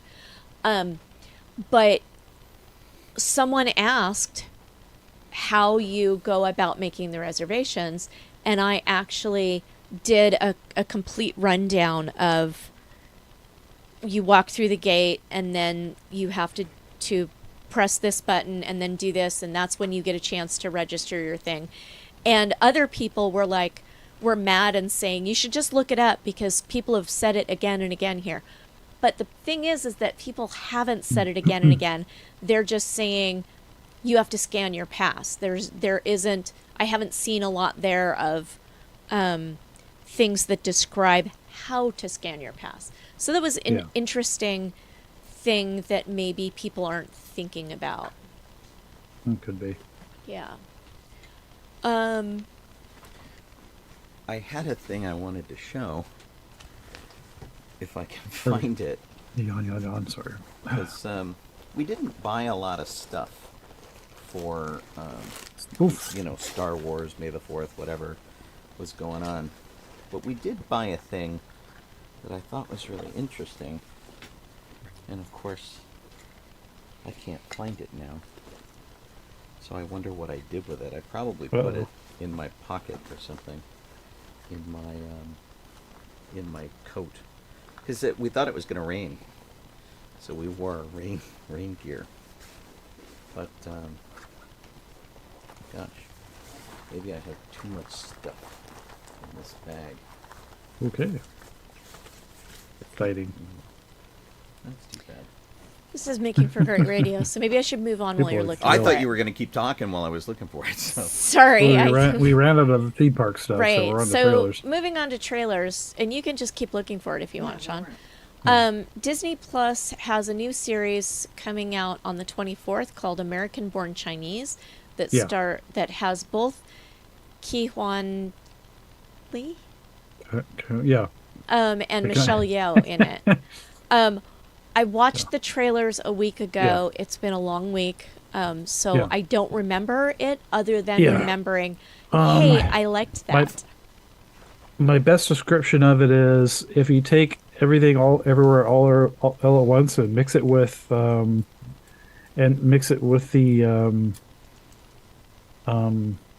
gosh darn it, the Marvel the 10 rings. Oh, Wars right, and right, 10 Rings, right. yeah. Mix those two together, and that's kind of what this is. Isn't it In a way. in like a junior high Yeah. or a Yeah. like freshman in high school or something like that? Yeah. It looked like it, yeah. Yeah. Anyway, it looks like it's worth the time, so check it out. Yeah. Coming to Netflix on June 7th, Arnold, which is a 3-part documentary series. Yeah. Is it And it's about just- Arnold Schwarzenegger? Because I Exactly, did not have a yeah, chance to watch this. It's literally just Arnold. And his where he started out and what he headed to, And how he became the governor. yeah, exactly. Yeah. Coming to Apple TV Exactly. Plus on June 9th, The Crowded Room. Yeah. Which is like Tom Holland, who is somehow involved with somebody, with people being killed, but we don't know if he's the one doing it or if he somehow is just connected some weird mystical way. I can't really tell from the trailer. It just looks like a thriller, Huh. And it's not it's hard to like tell. cute, interesting Tom Holland that we're used to No. him seeing. He's like, dark, brooding, needs a shower Tom Holland. Yeah. So interesting. Coming to Hulu on June 9th is Flamin' Yes. Hot. Yep. I bet it's not about Cheetos. Yes, it is. It is about Cheetos, It's about Cheetos? believe it And or the not. person who invented them and all about that story. Yeah. I thought it was going Actually, to be some sex no, show. no, No. Well, Why, I why mean, would I put that on here? how how into Cheetos are you? It Not could be a enough, sex apparently. thing. The Tracy Lord story. I Yeah. mean, Phew. honestly, they could easily do the same thing with Fritos and Doritos and how they got their start at Disneyland. Exactly. Right, but they couldn't call them Flaming Hot. No. No. No. No. I don't know what Coming they call to them. theaters this fall, A Haunting in Venice. Yes. Is it a And- horror film? It's the latest of the Hercule Hercule Poirot. Thank you. Agatha Agatha Christie. Christie story. Yeah, it's based on her Halloween Party novel. Yeah. So we've had Murder on the Orient Express Yes. and Death on the Nile. Death on the Nile, and so this is the next one, which means like Kenneth Branagh's back, Yes. and a cast of amazing people. Ridley Yes. Scott is involved, which is cool. Let's see, Kyle Allen, Camille Cotton, Jamie Dornan, Tina Fey, Jude Hill, Ollie Kahn, Emma Laird, Kelly Riley, Ricardo Scamarcio, and Michelle Yeoh are all in Yeah. this movie. So could be cool. All right, Sean, you want to hit the next thing? Surely. We did lose a few people, unfortunately. Jacqueline Zeman passed away. She was a maven of soap operas. She was in General Hospital for like 900 episodes. She did a bunch of other stuff. And in fact, our friend Emmy Romanovich played her daughter in another soap opera thing, which was really kind of interesting. Said she was just a really sweet, lovely person. But anyway, she passed away at the age of 70, and she played the younger sister of Tony Geary's Luke, if you remember Luke and Laura, and that whole flap back in the 80s, and how that was a pretty big deal. So she had a pretty great career, and passed pretty suddenly. We lost Barry Humphries. Dame Edna was probably his best known character, but he was a comedian par excellence who did all sorts of stuff. Passed away at the age of 89. Complications from hip surgery, which I'm hearing more and more of. People go in for things like that to get something fixed, and then something like goes awry. He was playing Dame Edna Everage. Started out as a joke and became an absolutely huge character, and became his signature thing. And the talk show that he did as Dame Edna brought in Sean Connery, Roger Moore, Ronald Reagan, Jane Fonda, Lauren Bacall. All these amazing people wanted to be part of at Dame Edna's orbit. We lost Harry Belafonte, calypso singer, at the age of 96. Was pretty great. He'd long been a champion for the rights of African Americans, but most notably, of course, he was a calypso performer that he had one of the most simple album covers at all. It was just him looking cool on the front, really super basic, and that was all he needed to sell the album. Good looking guy, super talented, and friends with Dr. Martin Luther King, and being a voice alongside him in the 60s with the civil rights movement and things like that. But of course, we know him from Deo and the Banana Boat song and Jumpin' the Line and all sorts of stuff, especially from the movie Beetlejuice, where they used his music to really great effect. Jerry Springer passed away at 79. If I have to explain who Jerry Springer is to you, you've been living under a rock for a while. Throw a chair at someone in his honor. Gordon Lightfoot, who is a Canadian folk music icon, passed away at the age of 84. Very sedate, calm, mellow music, with songs like If You Could Read My Mind and that sort of thing. But an influence on so many different people. A lot of people got involved in music because of him and his songwriting, up to and including people like Geddy Lee from Rush, who really took a lot from Gordon Lightfoot's performances and whatnot. And then, sad news if you were a Disneyland fan, and you hung out at Disney California Adventure, you might have met Nutmeg the cat. Used to hang out at the Magic Key Terrace, which was like the sort of over by the winery and stuff like that. And you could always see Nutmeg there and get some pets and that kind of thing. So sad to hear that the cats at Disneyland are there at their pleasure to work to capture the rodents who are running around the park. And so they're what they call working cats. And they're frequently seen if you're paying attention, which is kind of cool. And some of them are more friendly than others. Nutmeg was one of those. Others like to just hide. So, the thing that I was looking for that we bought while we were there was interesting. And I bring it up because I keep hearing things that say they are not going to have these for very long. Oh, do you remember when Docking Bay 7 had really cool space sporks, and they were making them available for people to use in the park, but people kept stealing them, so they stopped doing that. They went to regular forks, and they sold off their remaining stock. In this case, they did something specifically for sale. You can go into the Droid Depot, and you can get a little bag like this, which contains a silverware set for eating, which is pretty great. And so you get like a really cool fork that's got a little Droid Depot identifier on it, little dots and stuff.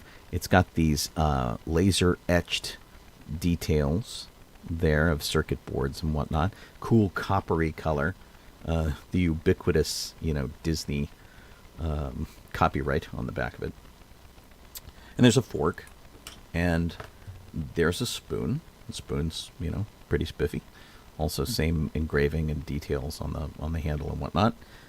And then there's a knife. And this is the thing that's basically they think is going to get the thing banned, because it's got this little 2.5-inch spiky blade, and it's not particularly sharp.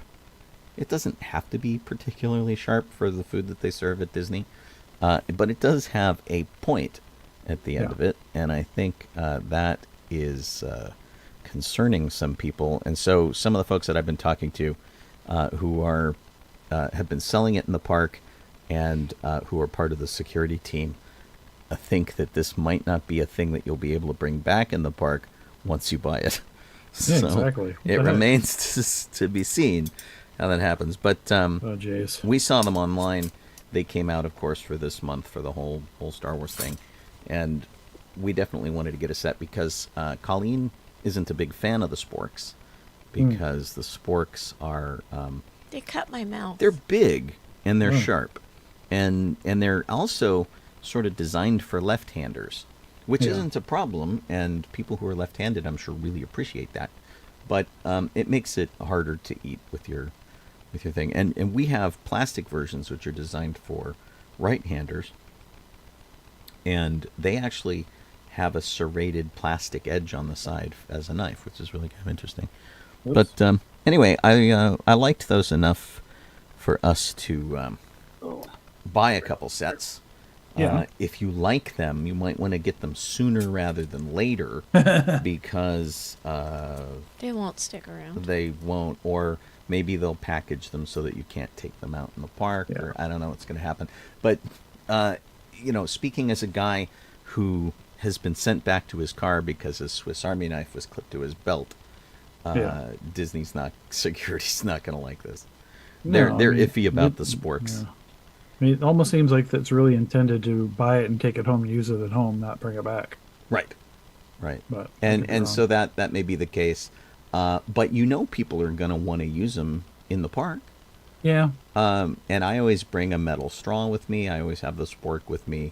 I'd love to just have this in my bag and be able to trot it out instead of using, plastic cutlery or stuff. Because... in addition to the plastic cutlery not being very effective, I hate wasting the plastic. It's terrible. Yeah. So, this is something that would be great environmentally speaking, so you didn't have to keep using their disposable plastic stuff. But if you cannot bring it into the park, that's a problem. Right. So, Jeff, Guillermo del Toro. Are you ready for the speed round? Okay, I have one that's that was on last week's, so I don't think it got taken over, but I thought there'd be at least one good thing over there. And what it is that and this is in Florida. Disney has basically given them, let's see, how many was it? 80 acres of land, and it's to build affordable, attainable housing for the community by the Magic Kingdom, and it's for basically like a fairly low income housing. That's awesome. That they're putting together. It's the Michaels organization who they're working with. Yeah. So pretty cool. Nice. I'll put the link in the Twitch thingy so they can all see it. I'm sure Kit can find it there. But I don't know where it by, is. Open by 2026, it says, which is pretty soon, actually, for that, but I guess they can build them pretty quick. Yeah. Yeah. I wanted to also leap back to, excuse me, leap back to Maybe I should just stop. Guillermo del Toro. Guillermo del Toro. I wanted to talk about the Met Gala because it went on by and we didn't talk about it. I have 2 articles that I'm referencing. One of them is the best dressed celebrities of Vogue, and the other one is the 18 most outrageous. Do you want me to load one of these up to look at? Well, the problem is, I mean, Uh-oh. sure, but the more interesting outfits are in the 18 most outrageous, of course. But the photos aren't very good over there, okay. Which is disappointing. Well, let's do the best dressed stars then. Okay. I'll fire those up over here on the video. And here we go. So, and I don't know whether let me mention a couple that aren't in here first. Sure. The first one is Jared Leto, and I know that you don't like Jared Leto, but Jared Leto dressed as Choupette, which the theme of the Met Gala this year was a designer. Karl Lagerfeld. Thank you, Karl Lagerfeld, who is very polarizing. Yes, he was apparently really awful to anyone who was not a super skinny model. Oh, lovely. Yeah, he was kind of a size and other jerk. things. He was also really into cats, and he hated the color pink. Oh no! So, anybody who you see wearing pink, wait, maybe he hated cats.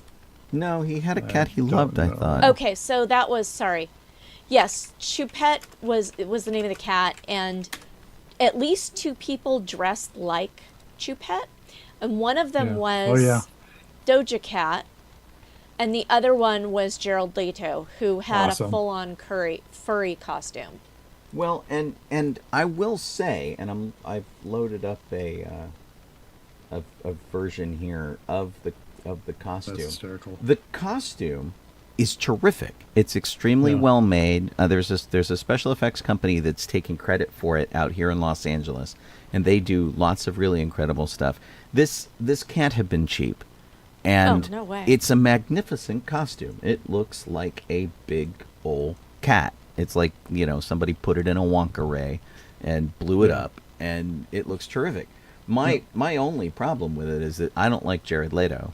And he's inside the costume. That's the problem right there. Yeah. But his performance as the cat on the red costume, on the red carpet, as he walks in and he's being silly and being in the cat and all, that's very cute and very fun. Yeah. I just think he's a moron. And this outfit, this costume is way better than Doja Cat's, which is a white feathery ball gown that has a cat hood, and then she's done makeup on her face to make her look like a cat. That is But here. like a creepy cat, kind of. So there's a picture of Doja Cat, and she looks more like an alien from Star Wars. Right. I mean, honestly. She does. Hey. Yeah, a little weird. And then the other one that I wanted to mention who's not in here is our Dingerin friend. Yeah. Pedro Pascal. Pedro Pascal. Thank you. Why am I so bad with names? Because I had trouble earlier with the Marvel tired as movie, hell. so No, but I'm always bad with names. That's so. why we're tired as hell. Yeah. So, and again, anybody who you see wearing pink or any variation thereof, like this reddish color here, are basically saying that they are anti. They are giving Karl Lagerfeld the finger. Yes. Yeah. And quite literally. So first off, Pedro Pascal looked amazing in this. This was really classy. It was super cool. It reminded me of like an inverted Spirit. You know the Spirit character where he's all in black with a bright red tie. This is sort of inverted. And there's actually somebody pointed out that what he's wearing there looked very much like a Clockwork album cover. which was kind of fun. And actually, I thought he looked a lot like Devo from the Whip It video. He kind of had that kind of going on too. He's wearing shorts though, isn't he? He is. He's wearing shorts, and my only critique with what he's wearing, I really feel if you're going to do this kind of thing and you're going to have clunky shoes and tall socks and shorts, you need to have those old 1940s sock suspenders holding your socks up. I think that would have been stunning. Right. And then, do they have pictures here of his I'm nails? looking. How rude. Because he had he had a very special message, which if you can handle a little bit of digital vulgarity, he put some little logos on his fingernails so that he could then flip off Karl Lagerfeld, because his whole costume was designed by Valentino, who is enemies with right? Lagerfeld. And so yes. he's got V's here on his fingers for Valentino, just so he can give Lagerfeld the finger, quite literally. I love Pedro Pascal, and I love how in your face he is, and just how chill he is. We were having a long discussion about Gina Carano recently. Somebody was like, "Oh, Disney should hire her back," and whatever, because people have forgotten why she's not invited back to the Disney party. And part of it is because Pedro Pascal, who warned her that she needed to kind of mellow out and stuff. His sister came out as trans, and he is a huge supporter of his sister. Gina Carano was upsetting him because of her in your face kind of garbage, and but he still handled it by being super cool, and I thought that was pretty great. And it's honestly, I'm a big fan of people who get in your face like that. I love Mark Hamill, and Carrie Fisher was this way too. They reached a certain age where it was like, I do not care what you think about me. I'm just going to do what I think is right. I love people who've done that. So if you don't mind going to number 13 on the Vogue list. Okay. Actually, you can take a stop at number 6. Number 6? Yep. Here's number 6. Okay, so the reason I like number 6, which is Dua Lipa, is that this looks like a Tudor outfit. It does a little bit. Yeah, which I just thought was fun. But it's made out of the traditional Chanel, the Chanel tweed jacket. It's made to look like that. Oh, that's cool. So, and it's not tweed, I don't remember Liz is here, so maybe she'll remember what the term is for that fabric, but I don't. Anyway, the next one I wanted to look at is number 13. You can stop somewhere else if you like, but 13. I have 3 that I want to look at. Weird bridal. Oh dear. There are a lot of bridal outfits, Right? including some kind of disturbing ones. Yeah, that's pretty funny. That's the little Nas one. Here's 13. Michelle Yeoh. 13 is Michelle Yeoh. I love this outfit. It looks, the way she's got the different layers of skirt, it looks very much like something coming from another universe or another dimension or something like that. Yeah. It's just really very stylish and fun, and those sleeves are amazing. Oh, Mella's still here. Mella says boucle fabric is the one that the Tudor dress that Dua Lipa had. Oh, great. Yeah. So anyway, I love what Michelle Yeoh is wearing. It's fantastic. The next one that I wanted to look at was number 21, and it's Taika Waititi. He looks like he's taking the playbook from what's his name, who always wears dresses on the red carpet? Right. Billy Porter. Yeah, Billy Porter. I didn't see anything from Billy Porter. I don't know if he wasn't there. Maybe he didn't go. Yeah. I probably should have had you stop at number 17, which is one of the disturbing bridal looks. Okay, 17. Here's 17. And it's Alton Mason. Yeah, this is not good. Okay then. Yeah, it's Alton Mason is wearing a bodysuit made out of the lace that you would see as an overlay on a bridal gown. A bridal gown. It's, and it's definitely a look. It does make me think of Prince. It makes me think of bridal showers where you get put into a group and provided with some toilet paper and told to make a dress. Well, certainly the boots have got that going on. The boots look like that. Yeah, that's really funny. Yeah. Okay. And then the last one I wanted to look at was number 43, Olivia Rodrigo. Wow. And I don't remember why I said 43, but it was one that I liked. Okay. Oh, oops, they're all 43. I thought I would jump ahead, but 43 is the last one, so they all are something of 43. Let me scroll down here. 37. Oh, you know what? 43 can't be right. 41. That says I looked at the wrong number. 43. Oh. I looked at the final number instead. That's Leah Michelle. Yeah. Wow, is she still around? That is not the one I wanted to look at. So, and I didn't write down. She doesn't. Who do you know who it was? Olivia Rodrigo. Okay. Here we go, number 31. She's got a Audrey Hepburn look going on. Yeah, it was just neat. I liked it. It looks like somebody drew her dress. It looks like it was drawn with pen. It looks like it was animated onto her. Or conversely, they had a lot of pipe cleaners. Right.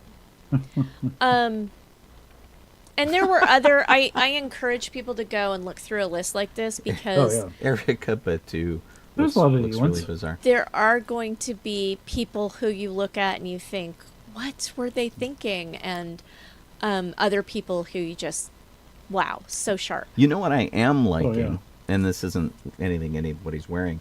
I'm liking these sort of pool raft, bubble wrap, wall lighting divider behind them. I think those are light bulbs. Are they?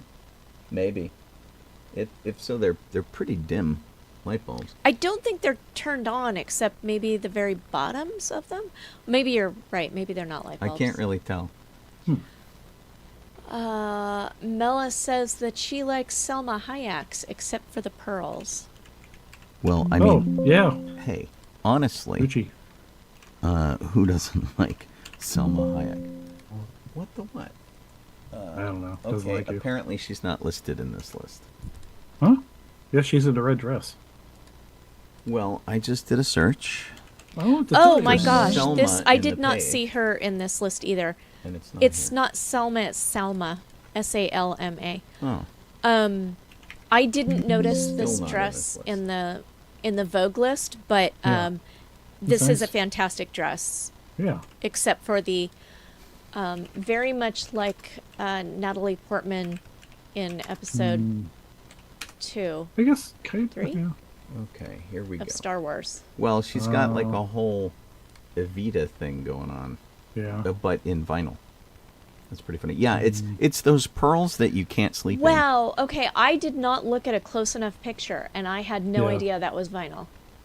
But yes, it is the pearls you can't sleep in. Yeah.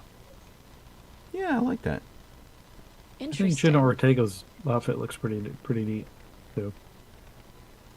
Let's see. I'm just doing searches now rather than looking at a... Me too. Basically, I'm just putting in a name and Met. Well, Right. I mean, Oh, yeah. basically, she just went full Wednesday. Yeah. It's just her signature neat. look now. Totally. And it's interesting. I guess a lot of people do this. There's like a red carpet look, and then there's a party look. And you like shed half your dress when you get into the event. Were you looking at the after dress, Jeff? Yeah. It's sort of a very pale It's copper It's- flesh tone. The one no. actually with what I saw was with I think she still had the jacket part on. yeah. I have a The picture of sleeves, her but- with the jacket and the skirts on, and then a picture of her without those on. Yeah. side by side. That's Okay. what I've got up right now. So I'm guessing the one I've been seeing is the before is probably what all these The are. one with the jacket. So I'm here's the before one, which is pretty cool, and it's like it's got that steampunk. It ends at my crotch kind of deal. Well, yeah. And then she's got platforms, wingtips, which are really crazy. Yeah. I like her my hands hurt compression glove thing she's got going on her hands. Right. Well, it's the sort of lace. Oh, I guess so. It is. It does look more like compression. Right. Yeah. Compression gloves. That's really funny. And then her after party look just got rid of most of the dress, and so she had this sort of like bodice / skirt. thing. Lisa tells us that Karl Lagerfeld wore gloves like that a lot. Okay. Fingerless gloves. Yeah. Anyway, Gotcha. it was kind of fun. I always like looking Yeah. at the Met Gala because, hello, Met Gala. Sean, do you have any things that you want to speedily talk about? Let's see. Let me get back to here. I'll mention two things. One, they're sort of slightly related. One is that Kermit the Frog and Miss Piggy crashed the King's coronation concert. Yeah. Of course, That's fun. King Chuck was crowned, and amusingly, one of the outfits that he wore as he was going through this process made him look very much like Supreme Leader Snoke. It was this gold lame textured whatever, and it was disturbing how close it was to that. Anyway, it was oh my God, too funny. Hugh Bonneville was doing commentary. He got interrupted by the Muppets. It was just absolutely adorable. If you want to check that out. So good. And then just tangentially related to this, on the 10th of this month, which was yesterday, Disney Plus dropped 10 episodes of Muppets Mayhem, of which Colleen and I have watched 4 episodes, and it is so good. It's on the money. It is a return to the original Muppet Show or the original Muppet movie. Yeah, it is. It is so much fun. The writing is sharp, and the voices aren't bad. It's just really good. And Adam F. Goldberg, who did the television series The Goldbergs and Schooled and Fanboys and Breaking In, a whole bunch of other stuff, all of his shows that have been very good and very nerd related. He's obviously a Muppet fan. He obviously gets it. And this is just really, if you're having doubts about watching it, do. They're half-hour episodes. Yeah. It's 5 hours worth of new Muppet content. And it focuses around. And they had me in the Electric first episode. Mayhem band. They did what? They had me in the first episode. Yeah. It was so good. And the other thing was, at the end of the first episode, I was like, there's no way that could have been a half an hour.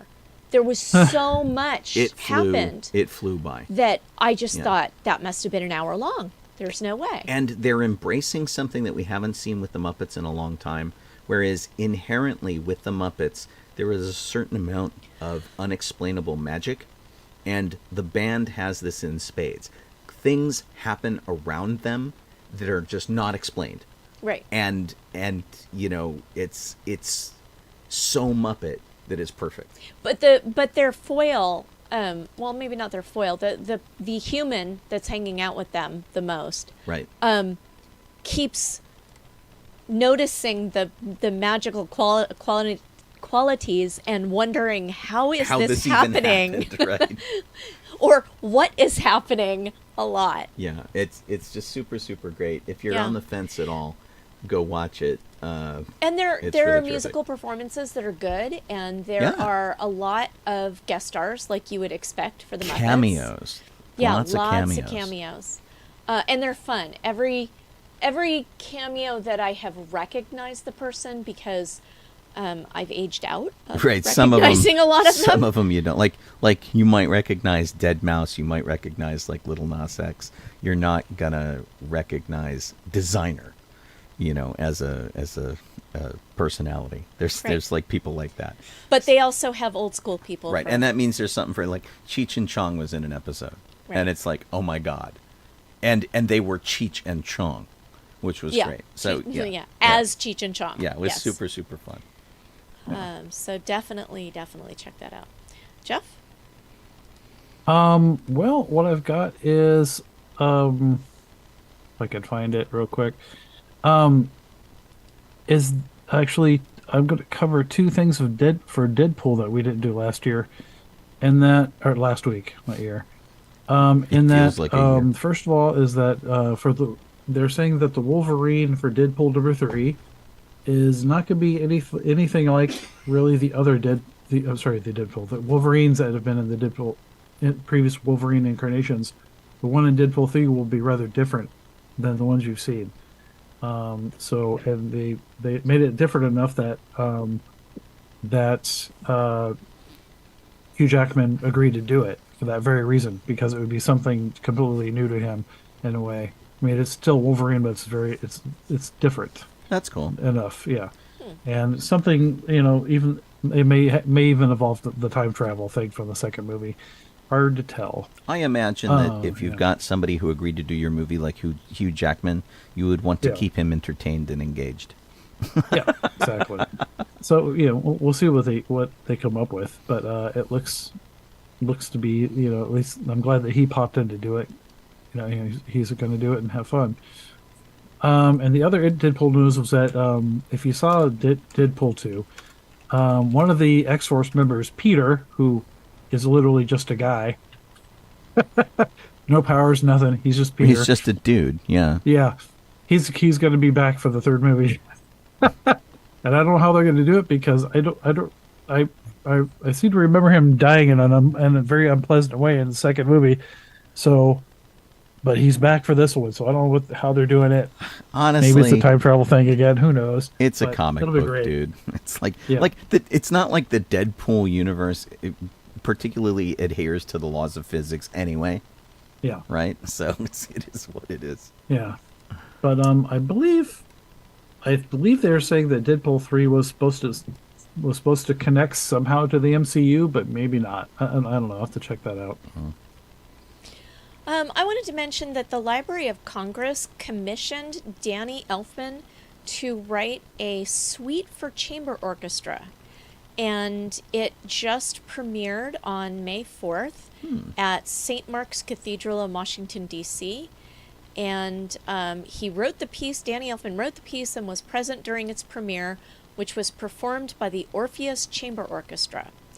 And the Library of Congress posted a short clip of the performance on their Facebook page, which was really neat. Cool. Excellent. Sean? This is both cool and sad at the same time.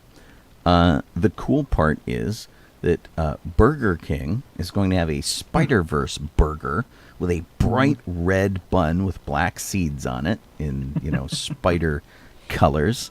And it is a Whopper, so it's like a standard traditional Whopper ingredients with tomatoes and lettuce and mayonnaise and ketchup and pickles and onions and stuff.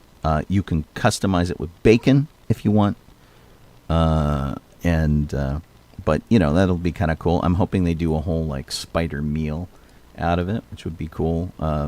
The sort of unhappy meals that Burger King did a while back were super cool, and I cherish the boxes that I have, because they have a I don't give an F meal that's just like perfect, because they're like, not everybody wants to be happy, which I thought was great. The sad part of this, the flip side of this that was announced on the 6th, is that they're closing up to 400 stores by the end of the year. Given the choice between McDonald's and Burger King, I will go to Burger King every time. The ones around here have been particularly good, and I've been watching them slowly close. We lost the one in the mall. We lost the one by the airport. We have one down the street that's half a block away from McDonald's, and that's the one that I will slip through on my way to Disneyland if I'm going to grab fast food on the way in. Just super bummed. So they're going to try to work with their smaller franchises to keep them from going out of business. Some of them have filed for bankruptcy.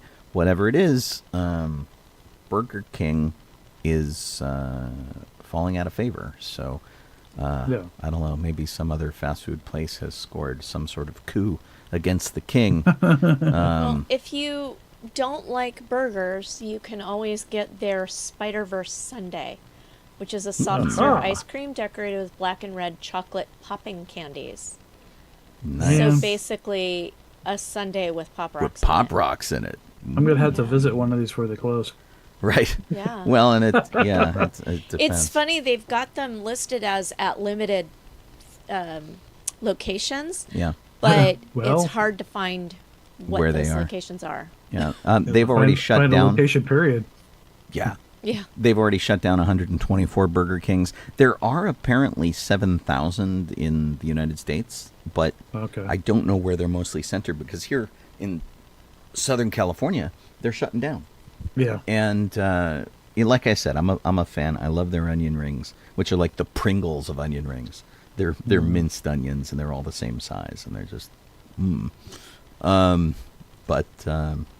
we'll have to see. I noticed that one of our Burger Kings is becoming like some other building entirely. They raised it, and the Burger King that was over by Knott's Berry Farm is gone. The Burger King that was in our local mall is becoming a Popeyes chicken place. One of the Burger Kings that I used to go to is now a Chick-fil-A, which is criminal. Boo. So, yeah, really bummed out. Boo, boo, boo, boo, boo. We've got 5 minutes left. Jeff, you have one quick thing to say? Why, yes, I do. Okay. As you notice, they've been having a lot of guest appearances in Moon Girl and Devil Dinosaur. Recently being Lawrence Fishburne, the most well known. And then they've decided another person is popping in there. And I'm not sure what episode it's going to be, if it's coming soon or not, or if it's already out. But it's Kobe Smulders as Maria Hill. She's in there. She's showing up in an episode. As Maria Hill. As Maria Hill. Kobe Smulders as Agent Maria Hill. That's cool. Now, Yeah. I think the first season of Moon Girl and Devil Dinosaur is done. Yeah. And that's all available she must have to showed watch, up in one of those episodes. I heard it was Yeah. really good. Oh, yeah. And I Yeah. haven't watched it yet. Allison Brie is in it. They've had some really good, guest stars and stuff. Yeah. And she's also going to be showing up in Secret Invasion as well, coming soon. Oh, coming up. okay. Yeah, so she's coming back. Interesting. Yeah, pretty cool. Oh, as a side note about that Muppet Show, if you're watching the credits and you see that the music is done by Mick Giacchino, and that makes you scratch your head, Mick is not a cool nickname for Michael Giacchino. It's his son. Michael Giacchino's son is now composing for shows, and so that was something I learned this week. Cool. Oh, cool. Sean, you want to take one? Well, it's 3 minutes left. You want to wrap the show up? Yeah, I think we're just about done here. Big thanks to everybody for tuning in tonight. I know we're all still kind of zombies, and our energy level's not like the best, but we appreciate all y'all who stuck around. I see Budala is still there, and Eric's there, and Laura, and all you guys over in the chat. Thanks for being here. I will be on the air tomorrow at 9 a.m. Pacific time, 12 p.m. Eastern time to wrap out the week for Good Morning Tatooine. You want to come in and check out some music and hang out with us in Discord, please do. All of that information's over at sci-fi.radio, where we have a lot of trailers and news stories and things like that for the week in geek that have been going on. So you can check that out as a supplement to this show. If you've been on YouTube or Twitch or on Facebook, however you've been viewing us there, thanks for doing that. And if you can't get that, you can always find us on sci-fi.radio. So thanks for being here. What else can I say? I'm Colleen Kaylee Crosby. This is Chef Soledado. I am Sean Obi-Shawn Crosby. As always, may the Force force be with you. And happy birthday, Colleen. Thank you. Yay! We will see all y'all later. Let me see. Night, Now is everybody. the time that the credits should show up, as opposed to in the middle of the show. They're there. Bye, radio people. We will see you guys later on. And to all you people watching on video, we'll see you next week too. Bye-bye. Bye. So long. Farewell.